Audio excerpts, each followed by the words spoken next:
الشيطان الرجيم بسم الله الرحمن الرحيم يا أيها الذين آمنوا اجتنبوا كثيرا من الظن إن بعض الظن إثم صدق الله العظيم۔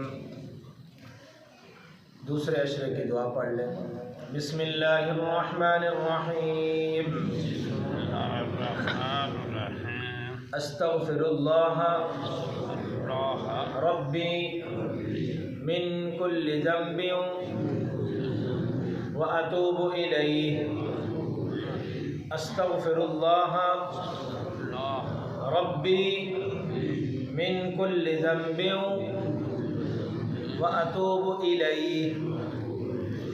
استغفر اللہ ربی من کل ذنب واتوب الیہ۔ ترجمہ سن لیں۔ میں اللہ سے اپنے تمام گناہوں کی بخشش مانگتا ہوں جو میرا رب ہے اور میں اسی کی طرف رجوع کرتا ہوں۔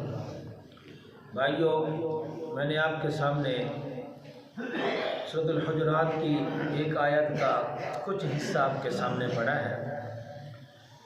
اللہ تبارک و تعالی نے یہ بات فرمائی ہے کہ یا ایھا الذین آمنوا، اے ایمان والو، اے وہ لوگو جو ایمان لائے ہو، مسلمان ہو، اجتنبوا کثیرا من الظن،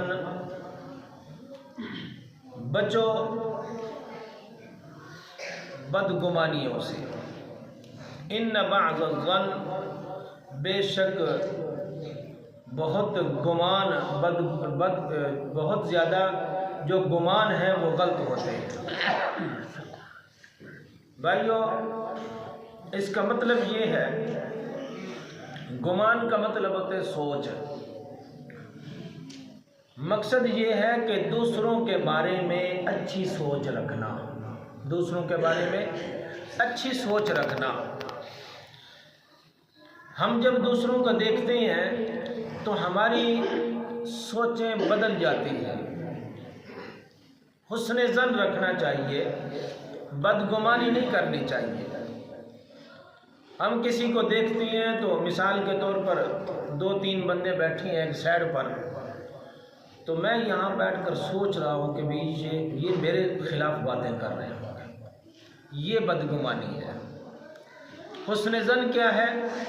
ٹھیک ہے، وہ اپنی باتیں کر رہے ہوں گے، میرے خلاف تو باتیں نہیں کر رہے، یہ حسن ظن ہے۔ اگرچہ وہ میرے خلاف ہی باتیں کر رہے ہیں، لیکن حسن ظن رکھنا چاہیے کہ نہیں میرے خلاف باتیں نہیں کر رہے، یہ حسن ظن ہے۔ تو اس لیے اللہ کے نبی صلی اللہ علیہ وسلم نے فرمایا کہ یہ جو بدگمانی ہے یہ ایک بہت بڑا جھوٹ ہے، یہ جھوٹ ہے، اس سے بچنا چاہیے۔ جھوٹ کا کتنا گناہ ہے؟ بالکل یہ بدگمانی کا بھی اتنا ہی گناہ۔ اللہ کے نبی صلی اللہ علیہ وسلم نے فرمایا کہ اللہ کہتا ہے میں انسان کے گمان کے ساتھ ساتھ چلتا ہوں، میں انسان کی سوچ کے ساتھ چلتا ہوں، جیسے اس کی سوچ ہوتی ہے، جیسے اس کا گمان ہوتا ہے، اسی طرح کے معاملات ہوتے ہیں۔ اگر سوچ اچھی ہے تو معاملات بھی اچھے، اگر سوچ بری ہے تو معاملات بھی برے۔ زمانہ جاہلیت کے اندر کیا تھا؟ یہ لڑائی جھگڑے، فسادات، اختلافات، قتل و غارت کس وجہ سے تھی؟ اس وجہ سے تھی کہ ان کی سوچ غلط تھی۔ نبی اکرم صلی اللہ علیہ وسلم آئے، اللہ کے نبی صلی اللہ علیہ وسلم نے ان کی سوچ کو بدلا، حالات بھی بدل گئے۔ آج اگر ہم اس معاشرے کے اندر اپنے آپ پر غور کریں، یہ لڑائی جھگڑے، فسادات اور اختلافات کس وجہ سے پیدا ہو رہے ہیں؟ یہ قتل و غارت کیوں ہے؟ یہ بھائی بھائی کو کیوں مار رہا ہے؟ یہ باپ اپنی بیٹیوں کو کیوں مار رہے ہیں؟